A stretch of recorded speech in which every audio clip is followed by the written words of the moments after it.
Biafrans all over the world, friends of Biafra, freedom lovers around the world. Our leader is Mazi Nnamdi Kanu. I salute you. Shabbat Shalom. Good morning from here. I'm speaking from my location. I'm Rabbi Charles. Mazi, when the sister was praying, Sister Rachel, Elohim, at a time, Elohim kind of touched my spirit to look into something. Actually, I planned something else to say, but when I remember, when she was talking, I remembered. I say, yes, indeed, this is actually what the Lord is doing. It is the work of the Lord. She said that they are telling their children from generation to generation about what happened in Egypt. Am I correct, sir? Yes, sir. Am I correct? Mm-hmm. Yeah. Yeah, that means the story in the Bible is true. It is a national celebration in Israel. Am I correct? Yes, sir. Yes, sir, you're right. Yes. I am seeking your, our opinion because you are there.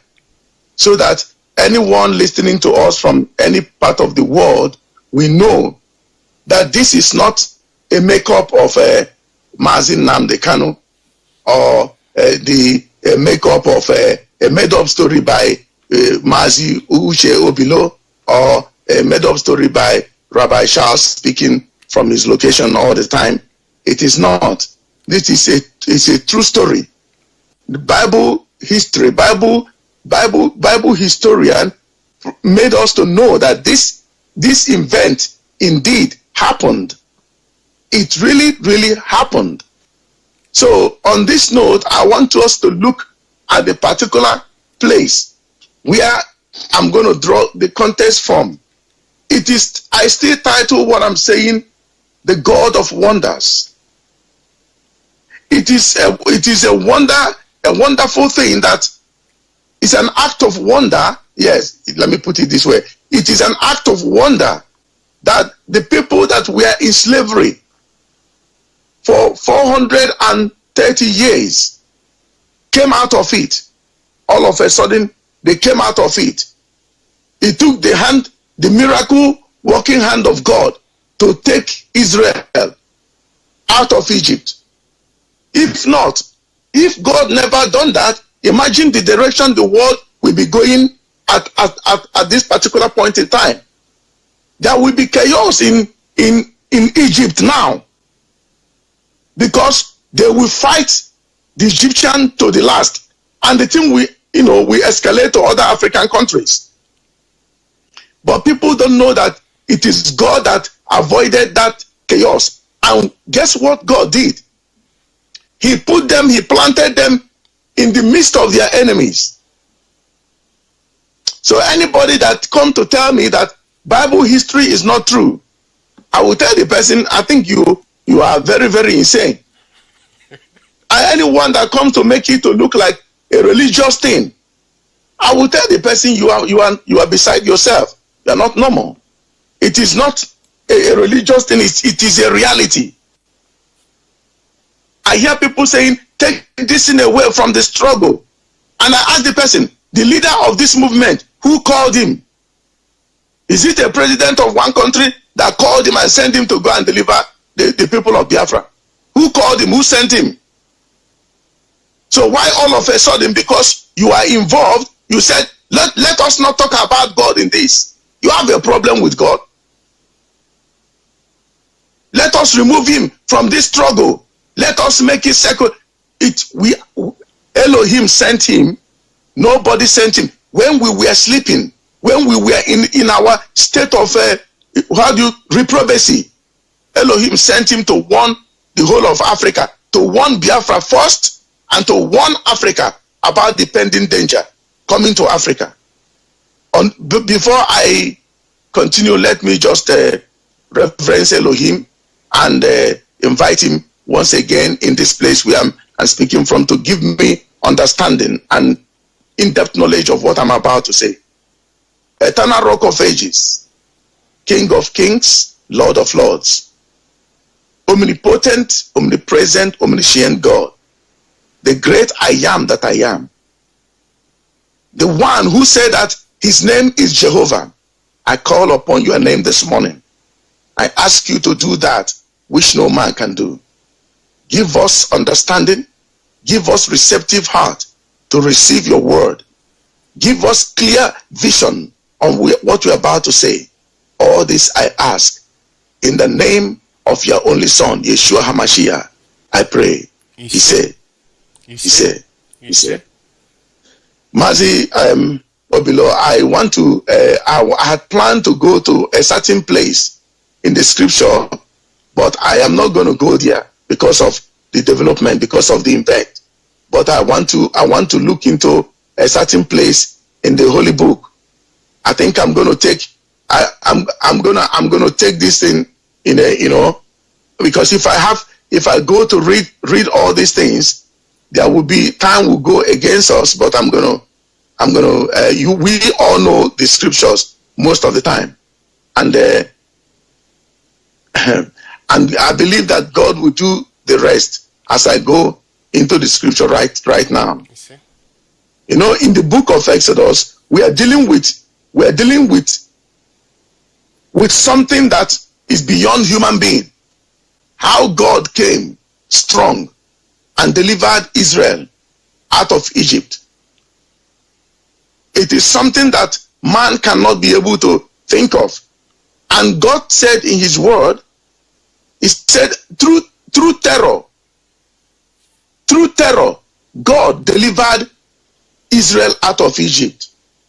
I repeat again, through terror, God delivered Israel out of Egypt.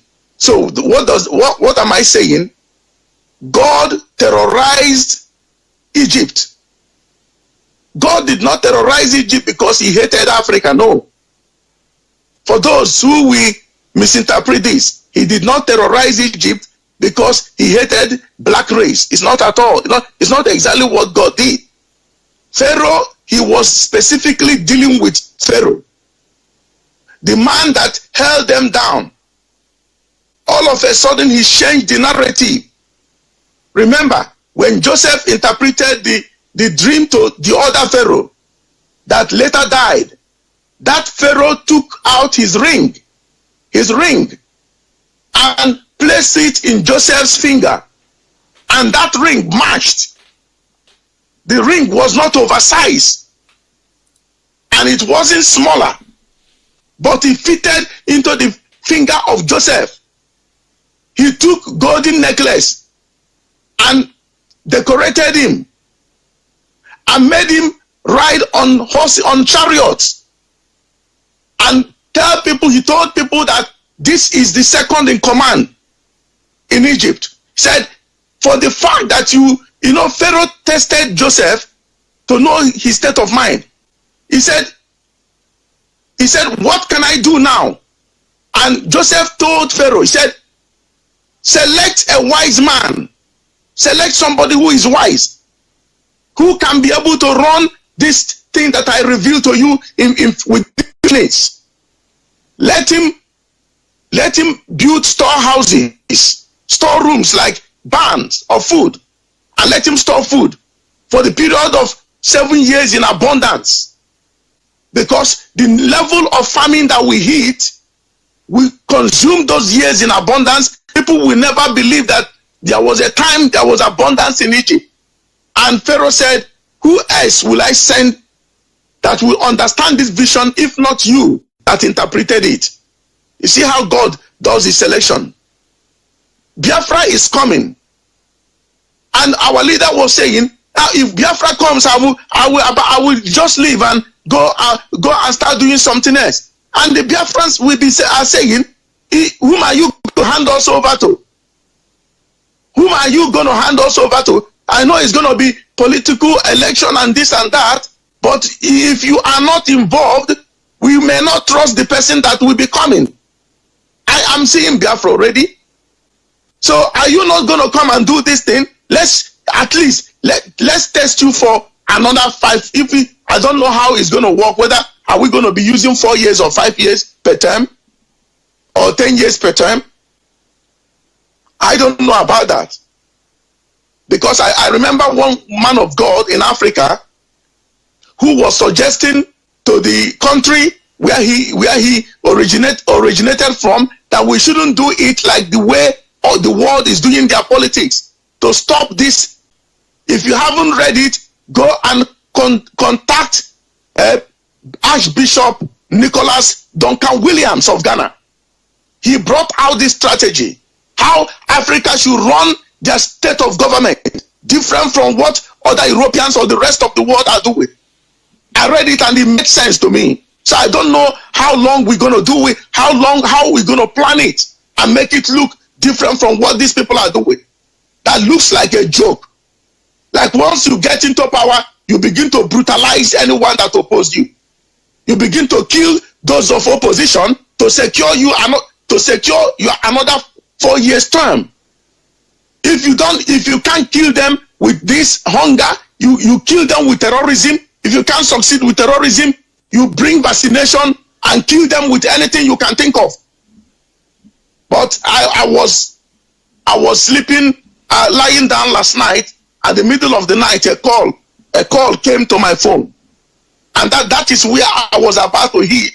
But when I realized what is going on in the nation of Israel, Elohim said, "Go back again and speak about this." Just now, the person told me, he said, "Do you realize that French government now send their vessel to secure the land of the territory of Ambazonia, Bakassi, yes, Bakassi. They sent a vessel there to secure that place. That is their territory. What are we going to do now?"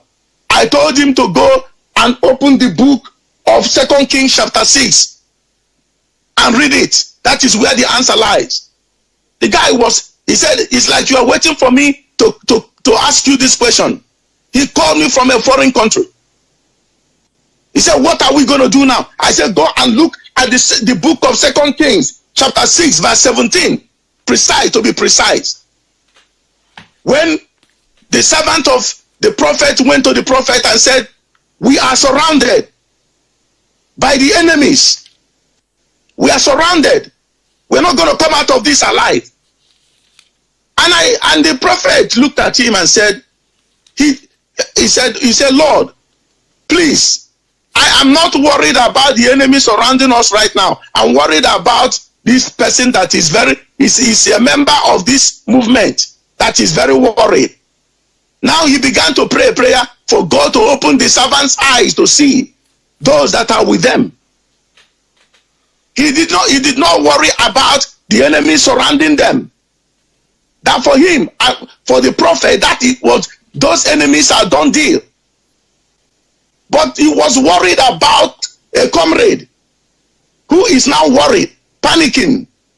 He said, "Oh Lord, open his eyes to see," because he didn't see. He fails to see. That is why he's disturbing me with all this news that I am now surrounded. Who are they that they will surround me? Who have then the power to surround me and to kill me?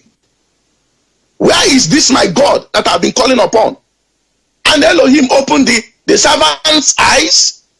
I suspect the name of the servant to be Gehazi, who later died through disobedience when he was disobeying the order of the prophet, and went and took gifts from Naaman, who came for healing. I suspect it was Gehazi. So he prayed. He said, "Let God open the eyes of Gehazi to see." And when the eyes were open, he saw battalions of soldiers surrounding the city, and the enemies looked like ants before them. And he came back. He said, "Oh my God, I can see now." He said, "Now stop being worried about all these things. Let French government send military ship to Bakassi. I don't know where they got the power to claim Africa, that Africa belongs to them. What will happen to European nations, European nations, plural, that are involved in the killing and the destruction of the children of Chukwu Okike Abiyama, the Biafrans? Europeans will never recover from it for 100 good years. Mark what I'm telling anyone listening to me today. Mark my word. They will never recover from the destruction. Sudden destruction will hit them. They won't know where that thing is coming from. But they will feel the pain of Elohim, says the Most High God. They will feel the pain. The time they did it, 1967 to 70, and they combined forces. They came, they saw, and they believed they conquered. And they were celebrating. Oil and gas began to flow to their directions. And they began to use the proceeds, the resources from Africa to build their continent, European continent, and made Africans to begin to run to Europe for shelter, for better life, as they say. And the Africans, some of them perished in the sea.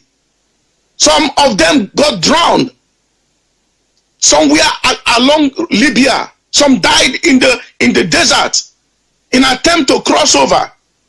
Some couldn't make it. All in the quest to get better life and liberation. But Elohim said, you are making mistake. You don't have to run away from them. You got to go and contend with them. And I will give you the enabling power to destroy them and to defeat them. I know the people bringing them to Nigeria, the contraption called Nigeria, the people that brought them, the minority brought them. That is the Fulanis. The Fulanis are not Nigerians. So to say, they are not from that geographical location, because there is nothing like a place called Nigeria. Nigeria was created 1960 by ordinary people who doesn't know about the makeup of those regions. They came there and gave them name, said their name should be called or must be called Nigeria, and they removed the old map and put up a new map. That map gives them the ability, the enablement to be stealing, to be looting.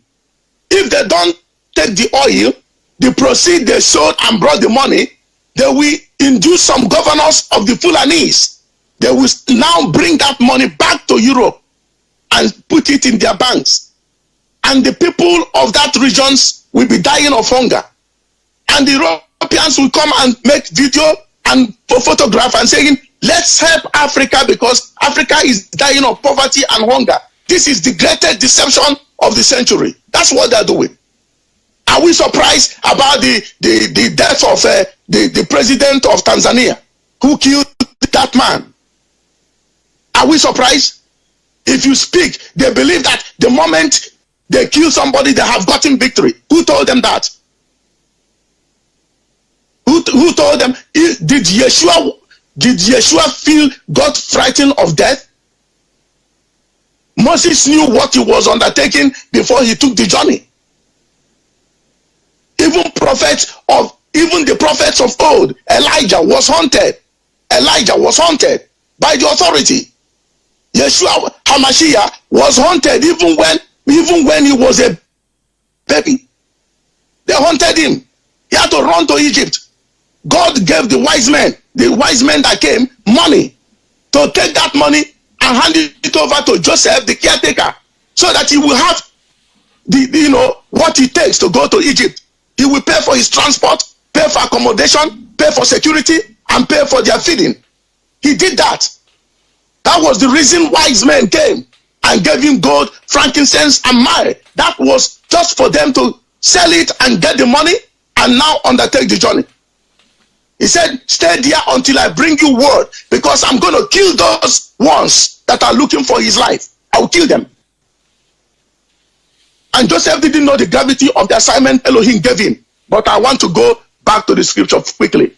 You know, the final blow that happened to Egypt is the 10th plague. The 10th plague. The death of the firstborn.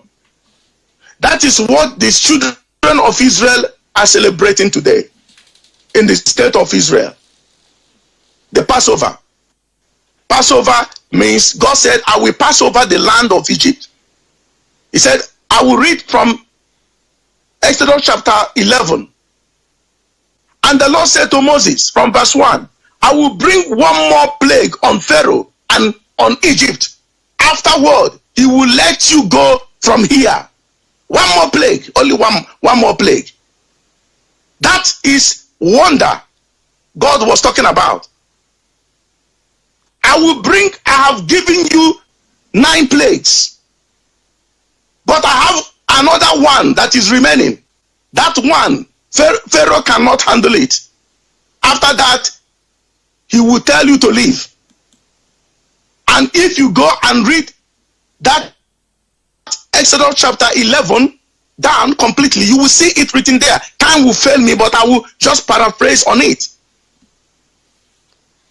See, I will read verse 4. No, I will start from verse 2. They speak now in the hearing of the people, and let every man ask from his neighbor, and every woman from her neighbor, articles of silver, articles of gold.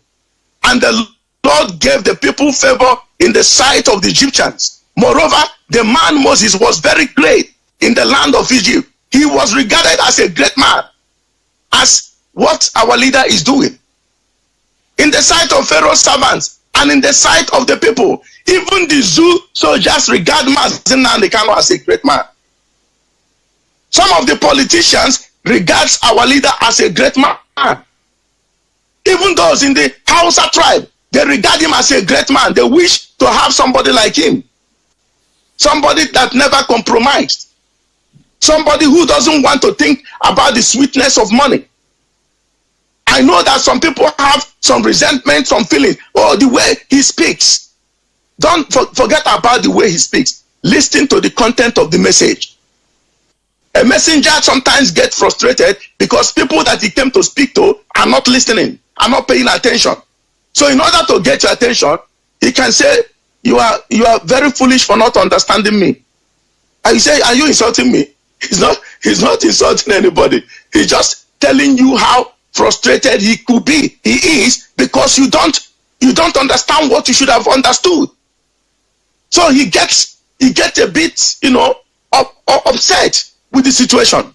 Some people have different ways of communication. If they communicate and you fail to understand it, you will say, come closer. Let me tell you something. When you come closer, he will knock your head. Say, you should know what I'm telling you. He will give you pain. So that pain will make you to think. Now verse 4 said, then Moses said, thus says the Lord, about midnight, I will go out into the midst of Egypt, and all the firstborn in the land of Egypt shall die. I didn't say that. Oh, Mazi, I hope I'm coming out clear. I didn't say that. Mazi, you're coming out wonderfully well. Please go ahead. I didn't say that I will kill the zoo. Elohim said to Egypt, to Pharaoh, all the firstborn. He said, why should I kill the people? Will ask, why should I kill the firstborn? He said, Israel is my son and my firstborn. I made covenant with Israel. So if you kill my firstborn, I will kill your son, your firstborn also. I will kill them. Anything that opened the womb. In fact, he went further to say, anything that opened the womb, even the animals, the firstborn of animals, even the firstborn of birds, tolo, I will kill the firstborn of tolo. He's serious. And he came back and told the children of Israel, his people, how did he know them? He know them by their blood lineage. God looks into blood. The word of God said, your life is in your blood. No, baragi can do, If you have any sickness here, what the medical expert will do is to take your blood and synthesize it. The moment they drop it into that machine, the machine will tell them the nature of sickness or disease that individual is having. That is how they do it here. There is no long story or bend down, stand up, turn around, do this. No, they will just say, just go and give your blood. They will take the person's blood and go to their lab and see this, and they will synthesize it. They have, if they drop the blood on that machine, in few hours the machine will be talking. The machine will tell you how far. Even in your vehicle that you drive now, they don't even go and start pulling the back axle, lifting it up, open bonnet, start it, let me hear. No. If you carry your vehicle to garage, they will plug computer right in your vehicle. Once they plug that computer, they will now tell the computer, ask this vehicle to tell us what is wrong with it. And the computer will be analyzed and said, the top cylinder gasket is not working. Brake pad is finished. Clutch plate is gone. It's the computer telling everything. The man, the owner of the technician will be standing by. That computer, little thing, will be communicating to your vehicle, asking your vehicle questions. He said the steering rack is not in order. The oil, the hydraulic fluid is almost finished. Top it up. And finally, we say your radiator is leaking partially. Change it. You will, and the technicians will be writing, even not writing, print. He will print every transcript, all the results. He will print it out. Say, these are the things that is wrong with your vehicle. Go and buy all those stuff. If you can't buy it, you consider scrapping this vehicle and buy a new one. That is how it is being done here. They don't pull anything. Even if you go to MOT, the same. They will plug the system, the machine, your vehicle will be talking to the computer, telling the computer what is wrong with it. So Elohim went through the blood and searched out the children of Israel in Egypt. He knows them. He was looking at their blood lineage, their blood makeup, and said, these are the children of Israel. Even if they are half caste, he will pick them up, say, these are my children, the children of Israel that are scattered all over the world as a result of anger. They disobeyed me, I scattered them, now I am gathering them. He didn't say, I am calling them or picking them. He said gathering. Gathering is different from picking. Gathering is to search and put them together and bring them back to their promised land. That is what Elohim is doing. And this is exactly how he located us.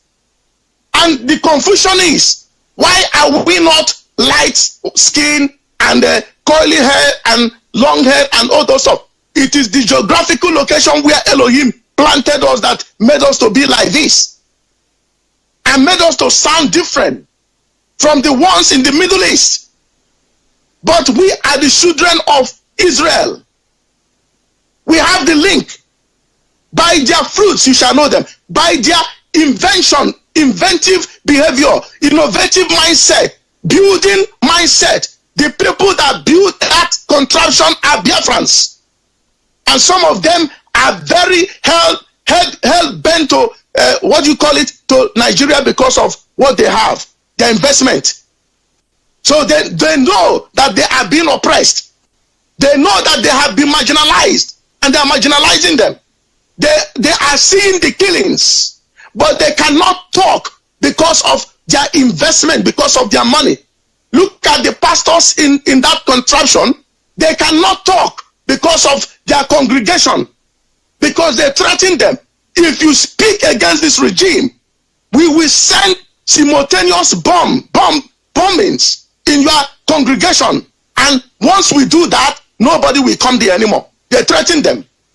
And to the news media, mainstream medias, they told them, if you ever report what is happening, we will bomb your studios.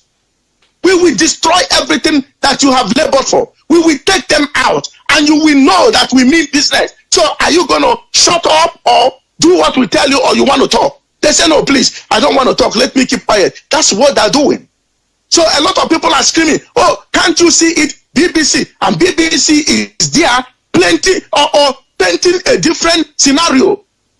And they are using who? Igbo-speaking people that they are paying fast salaries. That if they go to any other secular job seeking for employment, they won't get them that kind of payment. So they are using them. And these idiots will look at if the situation and be writing something else, saying something else, because they are paid not to say the truth. So that is exactly what they did before. We read the history, we saw that they used not only food blockade, media blockade as well. And the gentleman told me, look at what France just did. They came to Bakassi with ship or war vessel. They want to protect the place because of what might happen. I said to them, French will perish there. Are you scared of them? Are you scared of French government? They will not be able to contain the problem that will come to them because of Biafra. They will never be able to contain that problem. They can't do it. Not anymore. So leave it and see how they would drown. They will get drowned in that location where they are. The people will rise up and they have no choice than to flee. They will run. I want to read this particular place. Then I conclude what I'm saying, what I'm about to say now. God told them that at midnight, a certain angel will walk in the city of Egypt, and every male child will die. He said, mark your doorpost and your lintel with blood. He said, I will read verse 6. Then there shall be a great cry throughout all the land of Egypt, such as was not like it before, nor shall be like it again. But against none of the children of Israel shall a dog move his tongue. Nothing will happen there. Nothing will happen. Nothing will happen in Goshen. I will protect Goshen. But in other areas, I will strike them. You see, it's verse 8 said, and all this your servants shall come down to me and bow down to me, saying, get out, and all the people who follow you. After that I will go out. Then he went out from Pharaoh in great anger. Moses left Pharaoh. You see, Moses had anger in him too. As they are accusing our leader of being angry or having anger in him, Moses was frustrated with what Pharaoh was doing. Remember, there are 10 plagues. He's at the number 10, the 10th one. Not 11, not 12, but number 10. And interestingly, the administrative office of British that framed up that contraption, their administrative office address is number 10. Is it coincidence? When you mention number 10 Downing Street, everybody knows what you are talking about. It's number 10, and the 10th plague will happen, and they will let Biafra go. You see. See, God is not a man that he should lie, neither the Son of Man that he should repent. If he said it, he will do it. If he declare it, he will bring it to pass. It is not my job to think, how will he do it? I will not think about it. How is he going to carry this thing out? He's going to do it. All we need to do is to stand strong and stand in faith, believing that Elohim will do it. He will do it. The French government can come with all their bulldozing powers and nuclear military capability. They did it in the past, and the prophet was not even moved. It was the servant that was even panicking. He left what he could have been doing. He started praying to God to open the eyes of his servant before he make mistake. And Elohim opened the eyes of the servant, and the servant screamed and said, my Lord and my God, do we have all this as sinner? He said, yes. The rest is history. If you read it, you will see what happened there. Everything is documented. If the children of Israel, as today, are celebrating Passover, and some certain foods in the contraption called Nigeria saying, what is this religion all about? This is it's a new Christianity. I'm not attacking any religion. I believe. Elohim made it clear. He said, I give you 10 commandments. It's not 10 suggestions. I give you 10 commandments. It's a commandment. It's not suggestions. So if you think I am suggesting to you, you are making a mistake. If you go contrary to the commandment, I'll kill you straight away. If you go contrary, if you go against this 10 commandment, you are going against your life. You will perish right there. It's a commandment. It's not a suggestion. It's not 10 contribution. It's not 10 compelling. It's a 10 commandment. A command goes out from authority. The only person that can issue command is someone in authority. Elohim is in authority. He created the heaven and earth. He created the state of Israel. He created Abraham, Isaac, and Jacob, Israel. He created them. He said, Israel is my son and my firstborn. If you kill them, I will kill you. In extension, Biafra is the son of Eri and Arodi. As Zu keeps killing them, he said, I will destroy Nigeria, says Elohim. I will kill that name, Nigeria. Nigeria will never be in any map of the nations.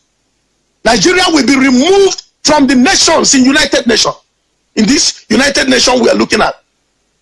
I looked and checked. I didn't see the Nigerian map anymore there. It will happen. There might be a change, but I did not see that map again. I know how long it took the nations of United Nations to accept the nation of Israel among the nations in United Nations. It didn't happen when they became an independent nation. When they fought 6-day war. They were not there. They came. How they are coming to us. They said we can't let them be a nation. And God said it even in his word. The evil ones conspired. They said we cannot let them be a nation. We will go against them. We will stop them.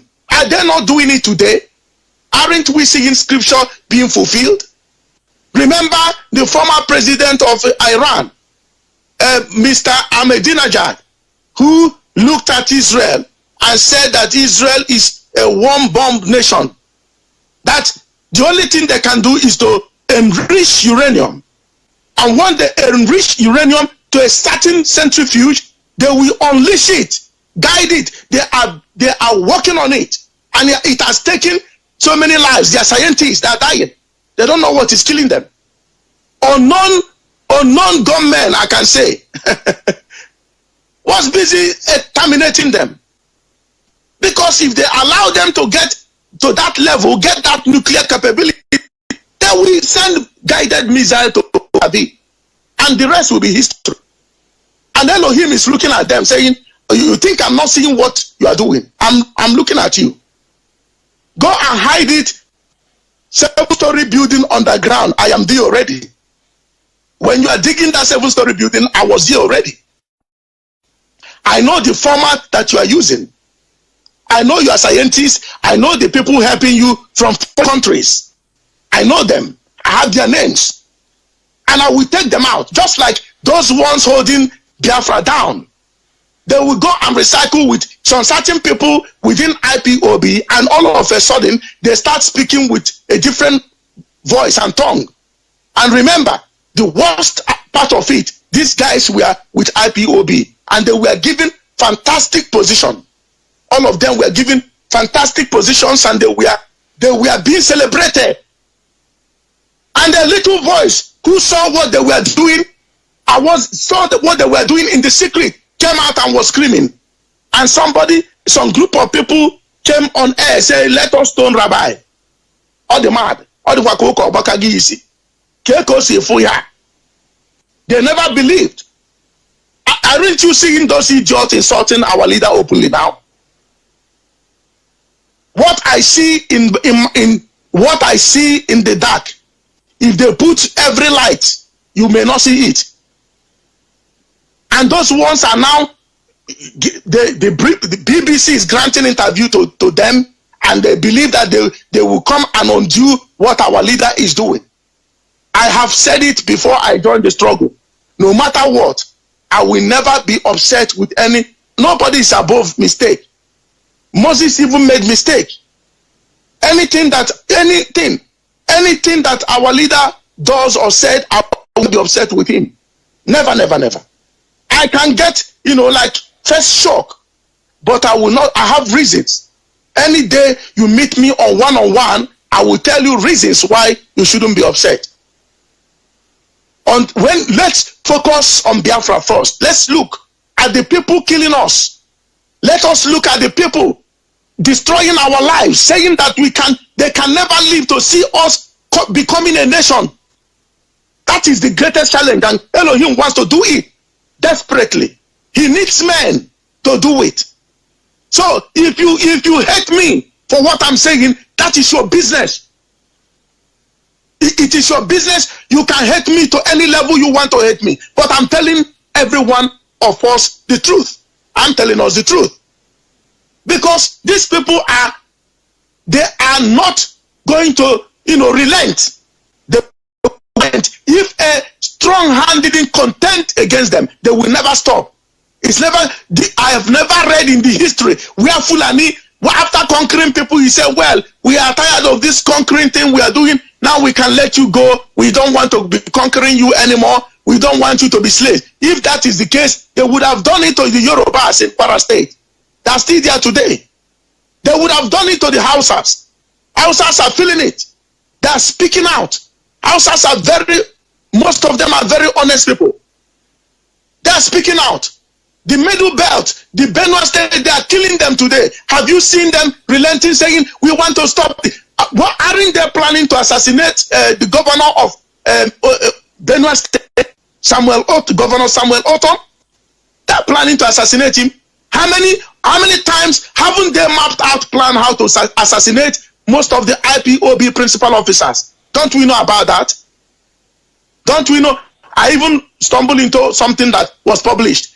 Don't entertain any interview from any news media, because if you're a member of IPOB, if you do that, you are doing it at your own detriment. It was written and signed by head of DOS, Chike Doziem. He signed, I read it. So you can see that these people they don't joke. They mean business. They are not joking. So the children of Israel were in Egypt, and Elohim told them to mark the lintel, the doorpost and the lintel, that the killer will not look at the faces. The only thing the killer will see and pass over your house is just the blood on the doorpost and the lintels. If the killer sees it, that killers will go. The angel of death was released, and they pass over Egypt, and they know through blood makeup. How did Elohim know that this person is the firstborn? Most people read it, they will think, oh yeah, there is miracle there. He could be able to trace the person that opens the womb. He knows. So when Elohim said, your hair are numbered, it's different from the hairs of your head are counted. He didn't only count it, he numbered it. He numbered the hairs of your head. He knows number 17. He knows number 10. He knows your street. He knows your street address.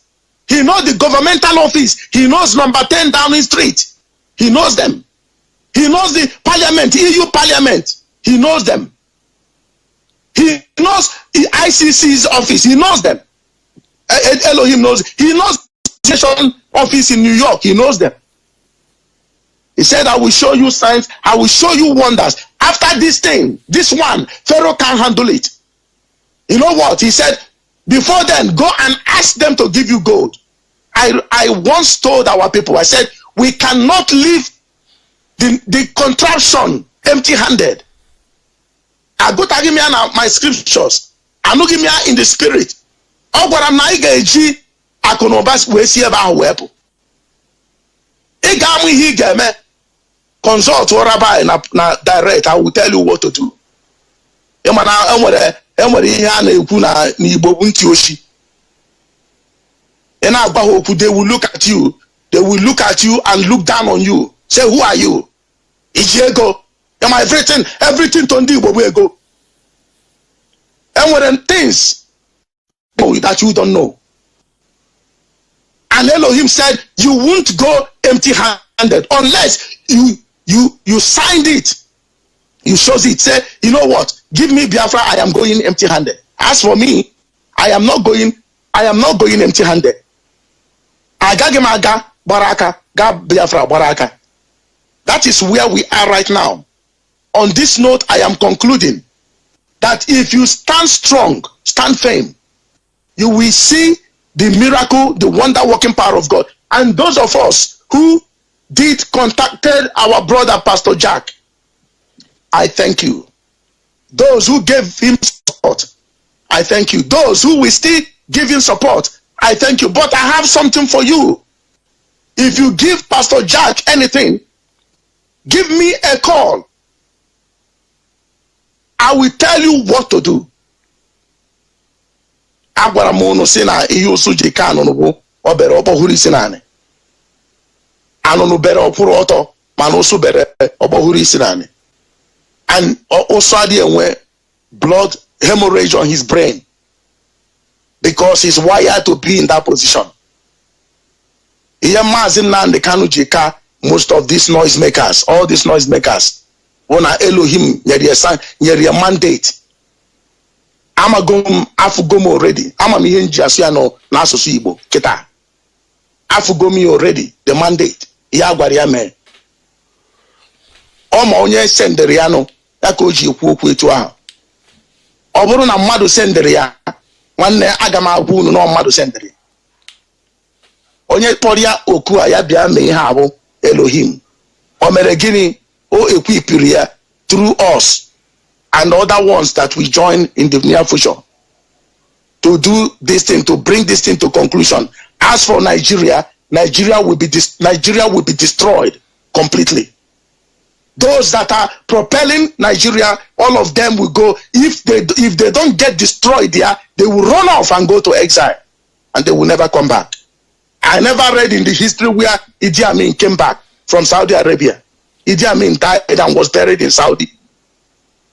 So many of them, Mobutu Sese Seko, ran off and never came back to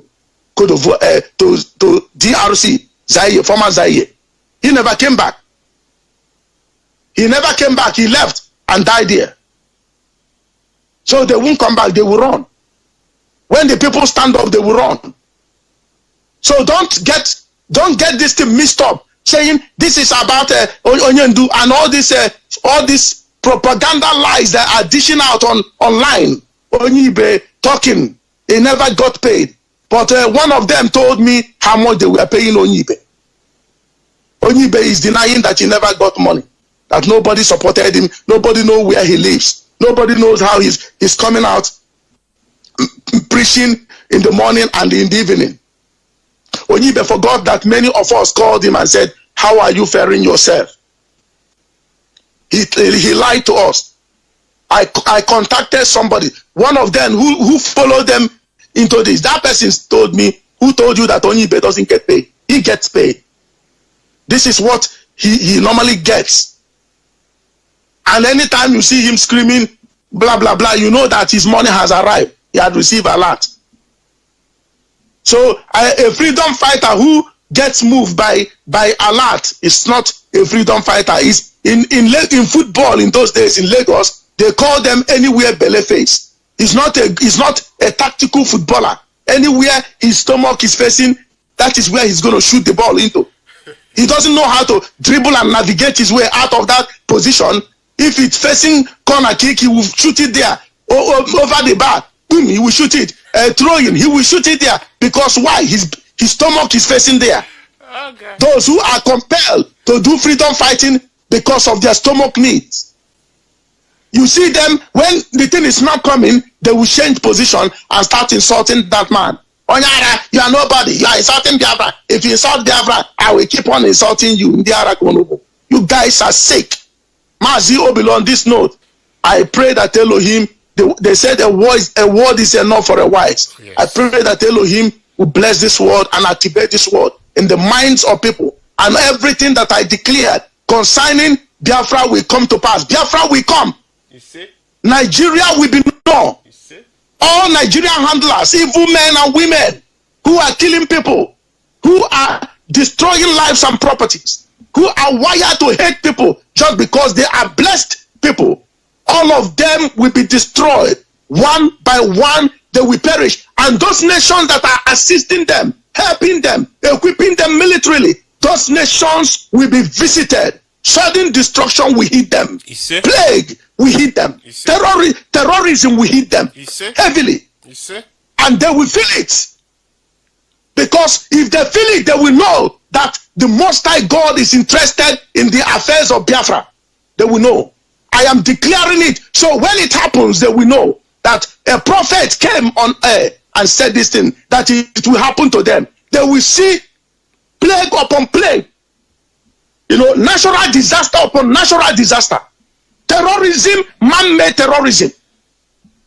And it will hunt them down until they give up. On this note, I'll sign off from here. Thank you very much. Shalom.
Much.